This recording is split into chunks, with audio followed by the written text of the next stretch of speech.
Hey everyone, this is TB Shores. It is June the 26th, 2015.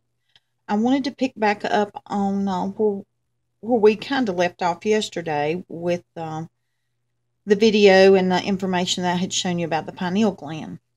I'm going to touch on that just a little bit today, but then my main focus today is hopefully going to be showing you some things in the scriptures where you can clearly see that these deities, these false gods, the fallen, played a big part in the lives of people in ancient days, and they followed after them as gods.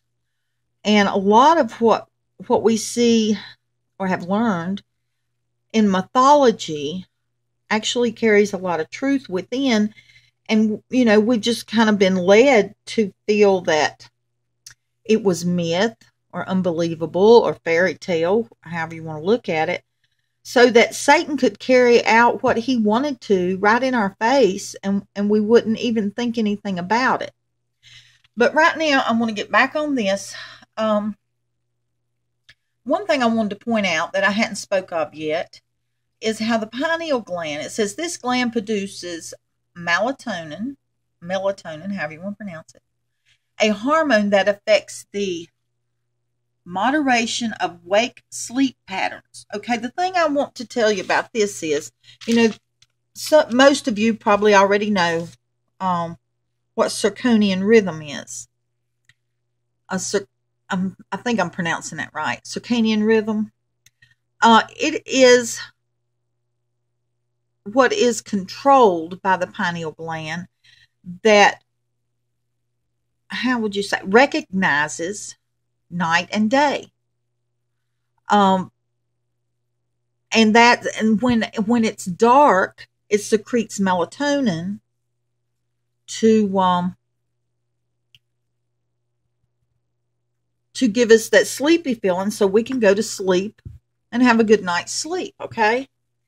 Now, the reason I want to point that out is we know from the scriptures that God himself has taught us that there is two sides to everything. There's the side of light, which is of God, and then there's the dark side, which is of Satan. So I find it quite interesting that the very thing that Satan is manipulating within our body to control people is connected to detecting the light and the darkness within our body. That in itself should speak volumes to us as to what I'm telling you here about this being an important element that the Lord has put in our bodies as a spiritual. I'm not sure exactly how to phrase this, but it's like part of our spiritual person. It is something that the Lord has put within us to enable us to hear his voice, enable us to receive his dreams and visions. As some of these things refer to as the seat of the soul, I think we have been led to be afraid of this topic so that Satan could run haywire with it, and us as Christians, us as followers of Jesus, would have a fear of it being connected to the darkness and stay away from understanding it. Okay, I feel like that's what's happened here because the Lord has really opened up my eyes. I want to re-emphasize, God created our body.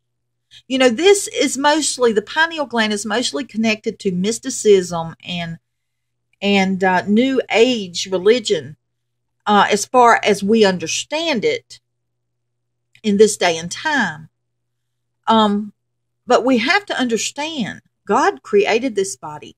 He put this within us, and he did not do it so that Satan could have a way to manipulate people. God had another purpose for this. Satan's manipulation of it is just, as I said, everything has a light and a dark side. God put it there for use for the light. Satan uses it for the dark, just with anything else in this world.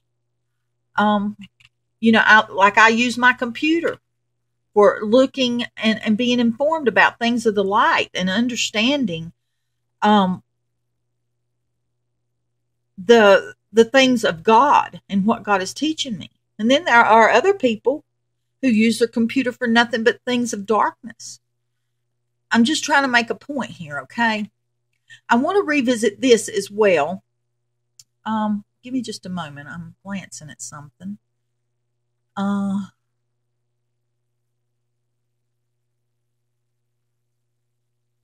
Okay. I touched on this yesterday about the pineal gland is responsible for your DNA system. It's important that we remember this because we know that one of Satan's goals is to change our DNA. And if he can manipulate the pineal gland, and what I'm trying to point out here is there are many ways that this pineal gland can be manipulated to affect us to Satan's advantage. He can use it to affect our DNA. He can use it to affect our sleep patterns. The light and the dark have an effect on this pineal gland. I mean, when you stop and think about it, and this is just off the top of my head, but the pineal gland functions in the dark to make us sleep, to make us just we get sleepy, want to lay down and get a good night's sleep. We don't want to interact in the world. We just want to go to sleep. During the 3 days of darkness, you don't think that Satan's going to use that to his advantage? Just something that I want to throw out there. That's why it is so important that we make sure that our spiritual person within us is totally focused on the Lord. Here, I want to point this out too. It says the Samaritans gave the pineal gland a description of the pine cone. I touched on that yesterday. I meant to pull up some pictures so you could see, but you can look it up. Look up Vatican pine cone, and you'll see what I'm talking about. The Vatican actually idolizes the pine cone. And if you look up gods in pine cone, I'm sure you'll find a lot of information on that as well. Look up third eye in pine cone. There's a vast number of things how you could look it up and come up with some very interesting information on your own that will help you understand how this has always been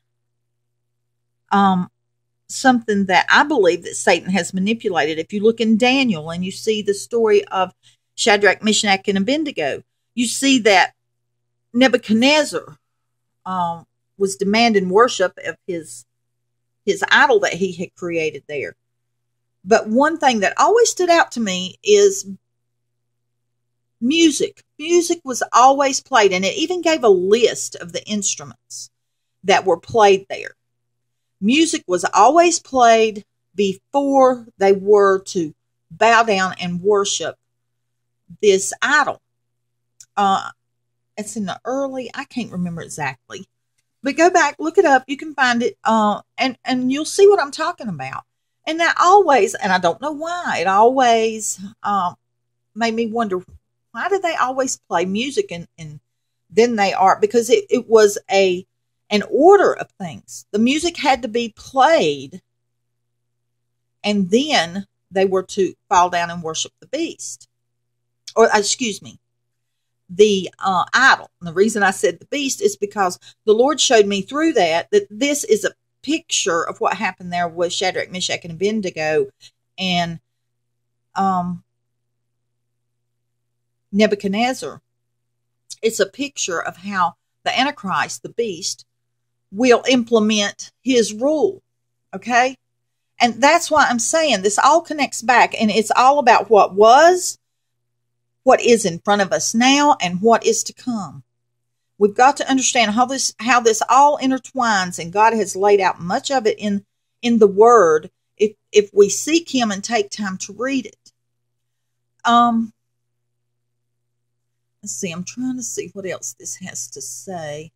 Let's see, it says, Sumerians gave the pineal gland the description of the pine cone, and I ask you to look that up. You'll be interested in what you find, I'm sure.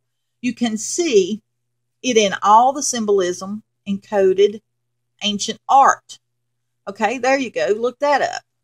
Some examples of the movie Stargate, Staff of Osiris, Lord of the Underworld, King Tut sculptures, the Kundalini serpents, Babylonian gods, Hinduism, pineal gland, third eye serpent. I mean, there is just so much this connects to. You've got to do some homework on it because I can't cover it all. And it will. Ask God to guide you. He will show you how important this is. Buddhism, hair is the symbol of the pineal gland. Even the Vatican, there you go. Even the Vatican has a lot of symbolism connected to the pine cone. Vatican Square has a gigantic statue of the pine cone. There it is. Okay. There it is in black and white. Okay. Knowledge of the sacred I can't pronounce some of these words. Geometry focuses on the pineal gland. You can find a lot of the symbolism information in works done by John Anthony West, David Wilcock, and David Icke, to name a few. Now, I want you to understand, I don't endorse these people, but these people put out information that we can see God's hidden truths within. Be very careful when you're listening to some of these people because they are very slick. They are crafty. The enemy has put them out there to deceive us. And I really wouldn't recommend listening to these because it's putting yourself out there too much for the enemy to creep in. But I'm just saying, we've got all kind of stuff we can look at up here in the other part of this. Don't go here. Okay.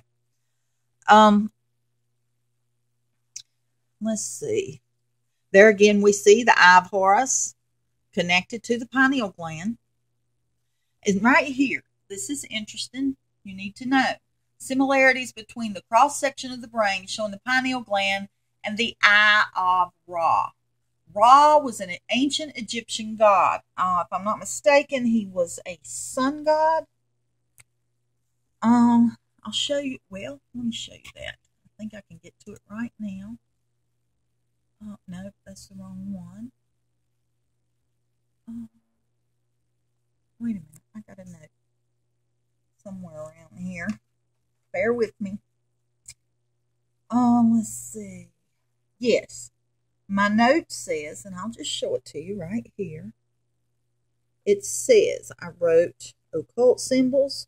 Sun equals right eye of Horus, which is also the solar eye, that's the solar disc that we see above the head of the Egyptian god Ra. Okay? All right. Let's see what else I can find. Right here. If you want to look it up in scripture. Now, you've got to remember the names are different in different places that you look, for the simple fact that languages vary from one area to another. And these deities would change names. I don't fully understand why they would change names, but I think it may have to do with having a greater rule on people. But you can see the sun god is mentioned in these scriptures here. And these are the names of them. And these are who worship them. And I'm going to show you, I'm going to link all this stuff. I know I hadn't done it on that other video, but I'm going to get to it. I'm going to cut this off right here and pick back up on the next video, okay? Love you. Bye-bye.